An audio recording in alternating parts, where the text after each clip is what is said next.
శుభమస్తు కార్యక్రమంలో గృహబలం అంశానికి స్వాగతం.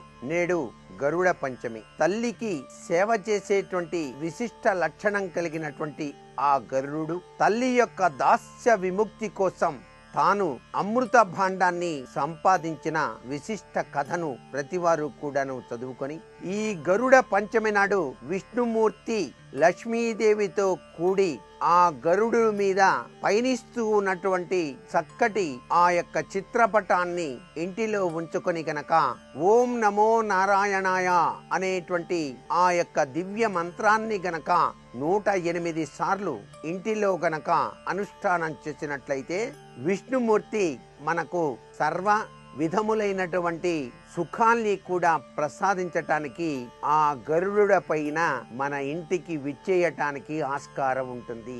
అంతేకాకుండా గరుడ పంచమి నాడు విష్ణాలయానికి వెళ్ళి ఆ విష్ణుమూర్తికి అభిషేకార్చన చేయించి దేవాలయంలో ఆయనకు ఎదురుగా ఉండేటువంటి ఆ గరుణ్ణి చక్కగా ఆరాధన చేసి మమ్ము రక్షింపచేసేటానికి నీ యొక్క అనుగ్రహ కటాక్ష వీక్షణాలు స్వామివారికి తెలియజేయవలసింది అని చెప్పేసి ప్రార్థన చేసినట్లయితే ఆ యొక్క గజేంద్ర మోక్షము అనేటువంటి తత్వచింతన రీత్యా గజేంద్రుణ్ణి రక్షించటానికి స్వామివారు ఏ విధంగా అయితే ఆయనంతటా ఆయనగా పరిగెత్తుకుంటూ వచ్చాడో ఆ తీరునే ఇక్కడ గరుడికి గనక మనం గనక మన కోరికను గనక విన్నవించుకున్నట్లయితే ఈ గరుడు చెప్పినటువంటి విశేషాంశ తత్వాన్ని ఆ మహావిష్ణువు అర్థం చేసుకొని మనకి కూడాను మోక్షదాయకవంతమైనటువంటి తత్వచింతనను ప్రసాదించటానికి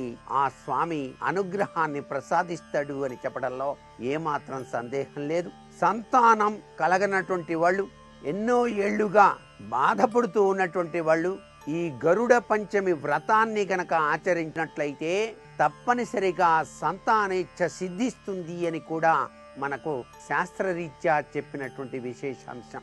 బ్రహ్మోత్సవ శుభ సందర్భాలలో కూడాను దేవాలయాల ఆ ధ్వజస్తంభం పైన గరుడి యొక్క ధ్వజాన్ని ఎగరవేసేటువంటి లక్ష్య చింతన ఉంటుంది.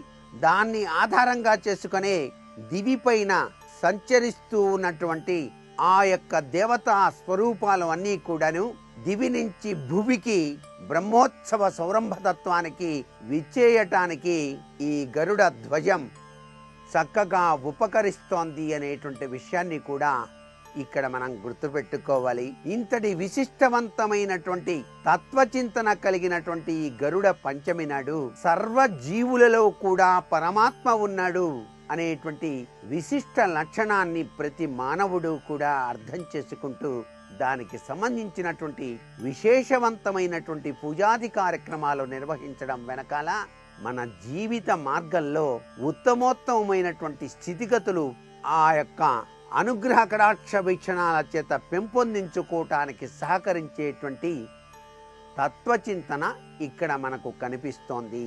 మన గృహంలో చాలా మంది తమ యొక్క షోకేసుల్లో అలా గరుడు అంటే గద్దకి సంబంధించినటువంటి ఒక బొమ్మ పాముని పట్టుకొని అలా ఎగురుతూ ఉన్నట్టుగా ఉండేటువంటి బొమ్మలు, అలాగే చిత్రపటాల్ని కూడా ఇళ్లల్లో తగిలించేటువంటి లక్షణాలు ఉన్నాయి.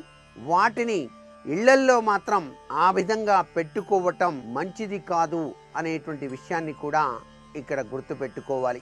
గరుత్మంతుని విగ్రహాల్ని కూడాను ఇంటిలో పెట్టుకోవటం కన్నా గరుత్మంతుడి పైన విష్ణుమూర్తి, లక్ష్మీదేవి అలా ఆసీనులై అలా వస్తూ ఉన్నటువంటి పటాల్ని మాత్రం ఇంట్లో ఉంచుకోవటంలో తప్పు లేదు అనేటువంటి విషయాన్ని మనం ఇక్కడ గుర్తెరగాలి.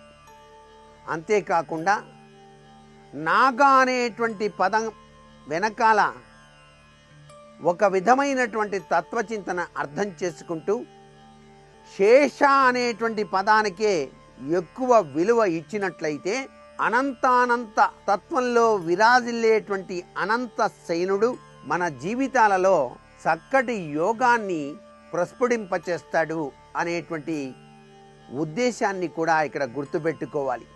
ఎందుకంటే నాగ జాతిని పతనం చేయటానికి గరుత్మంతుడు కంకణం కట్టుకున్నాడు. అందుచేత ఇక్కడ శేష అనే పదం అనేటప్పటికల్లా గరుత్మంతుడు నమస్కృతాంజలు కడిస్తూ నుంచుంటాడు.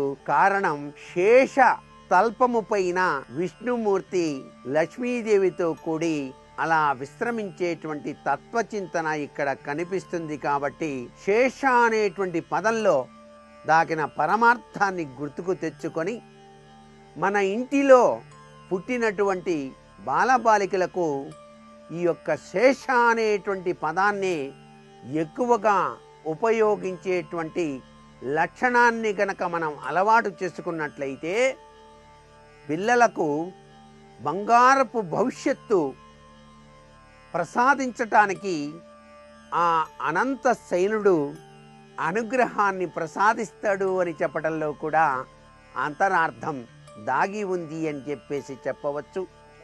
ఈ పవిత్ర దినాన గృహంలో గృహలక్ష్మి కట్టె పొంగలి చేసి స్వామివారికి నైవేద్యంగా పెట్టి ఒక ముద్దనుగా చేసి ఆ ముద్దను గనక ఇంటి గుమ్మం బయట గనక ఉంచినట్లయితే సకల జీవులు కూడా వాటిని ఆరగించటానికి పశుపక్షాదులలో దైవత్వ లక్షణం పెంపొందింప చేసుకోవటానికి ఆస్కారం ఉంటుంది.